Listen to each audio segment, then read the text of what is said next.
Well, that experiment did not last long at all. Because even though the Vancouver Canucks are going out there and potentially expressing interest in guys like Lukas Reichel, among other center options available around the National Hockey League, we have ourselves a player in the Canucks organization that is already, potentially, on his way out. Let's take a look at this video posted by Donnie and Dolly from earlier this morning.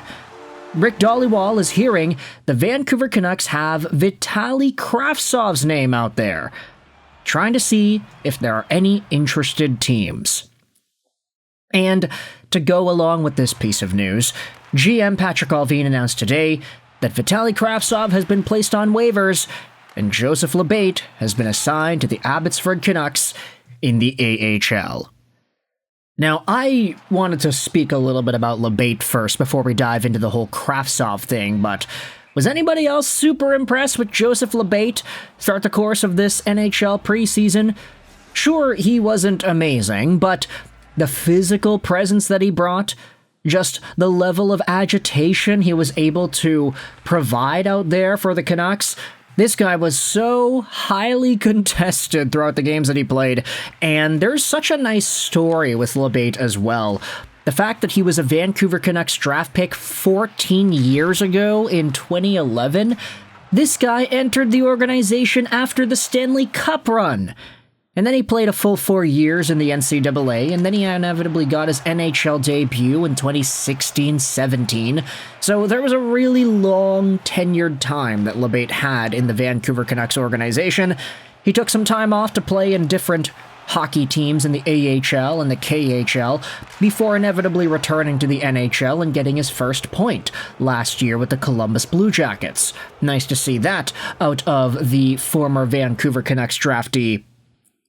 But now he is in the AHL. He'll be playing with the Abbotsford Canucks, hopefully alongside of Vitali Kravtsov, whose name has been tossed out there in trade rumors. Now, you might be kind of conflicted in the way that this information was presented. You might be thinking about it like, wait a minute, the Rick Dollywall video says that the Canucks are seeing if any teams are interested in Kravtsov, potentially for a trade, but then they just placed him on waivers today. How does that work? Well, we've seen this a few times, but sometimes players get more valuable if they clear waivers.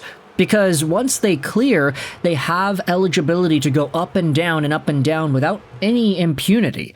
You clear once, then you're able to go up and down for, I think it is a month, something like that, without any consequences. So if a player ends up clearing waivers, then they actually become slightly more valuable as a try it out, let's see what you got type of ordeal. If a team in the NHL thinks of Vitali Kravtsov as a meaningful option, they might actually want to let him clear waivers before acquiring him themselves. Because if you claim Vitali Kravtsov, then he doesn't have the opportunity to go through waivers unclaimed. He would have to do the entire process all over again, which subjects him to potentially getting claimed again.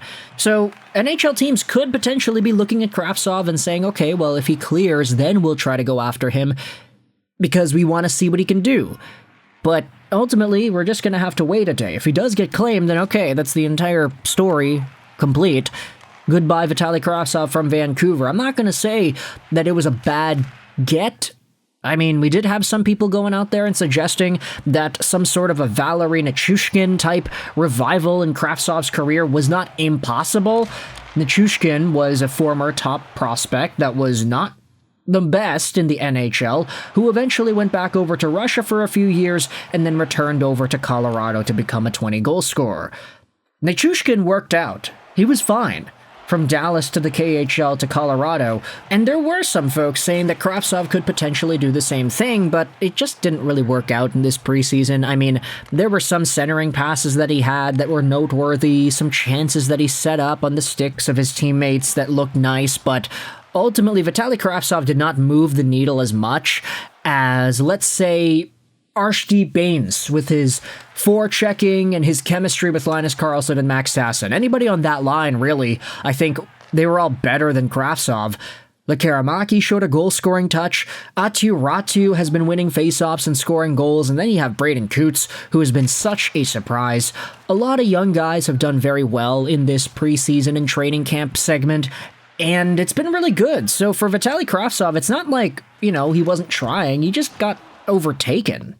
Quite frankly, I'd say if Kravtsov ends up clearing and he goes through waivers, if there's no team that claims him and then there's no team that is interested enough to trade for him afterwards, then he'd be a fine addition to the Abbotsford Canucks. I don't really doubt that he'd be good there, considering his KHL point production was very solid the past year and a bit. So, Vitali Kravtsov, like it or not, he's a guy that will help out the Vancouver Canucks, I'd say, in terms of what he can bring to the farm. But then you also have to think about it like, if Vitali Kravtsov's a first-line player in the Abbotsford Canucks system, does that take a spot away from somebody else?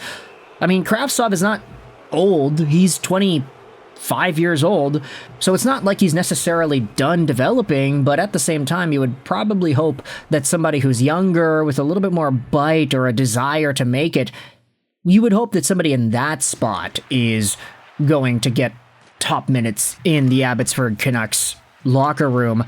But I do kind of question, if Kravtsov ends up getting moved, how little are the Vancouver Canucks going to get for this guy? I mean, the fact that he's in Vancouver was already the result of a trade 2 years ago that was very low value. I mean, he got sent over from New York for, what was it, like a third or a fourth round pick? Let's just pop up the trade history here and see what happened. Yeah, so Kravtsov, 7th round pick and Will Lockwood, that's what it was. So really not much value was lost in acquiring Kravtsov. And then if the Vancouver Canucks trade this guy away for future considerations, really that's like the worst that can happen, and it's not even really that bad. At the end of the day, this is a guy who is a very productive KHL player, and if you have a bunch of Russian dudes in your team, maybe it's worth it to take a chance on this guy. Who really knows? With that in mind, I want you to let me know your thoughts in the comment section below. What do you think the future has in store here for Vitali Kravtsov? I would assume that if things don't go his way, if he is unhappy with going to the AHL and no team wants to try him out in the NHL, I would assume that there's an opportunity for him to go back to Russia. I'm not entirely sure. We don't necessarily get the details of out clauses in all the contracts all the time, so we'll see what happens, but for now, Kravtsov has signed on for 1 season with the Vancouver Canucks, and if he's not able to make the team full-time, then he could be somebody else's project to go out there and try to polish up for the National Hockey League. What are your thoughts on the way he's played in the preseason? I was particularly unimpressed, but ultimately I thought it was worth a shot. So with that in mind, thoughts in the comment section below. If you enjoyed this video, feel free to hit the like button, hit the dislike button if you did not enjoy this video. Comments help out with the algorithm, so please get involved in the conversation. I hope you enjoyed this video. And bye.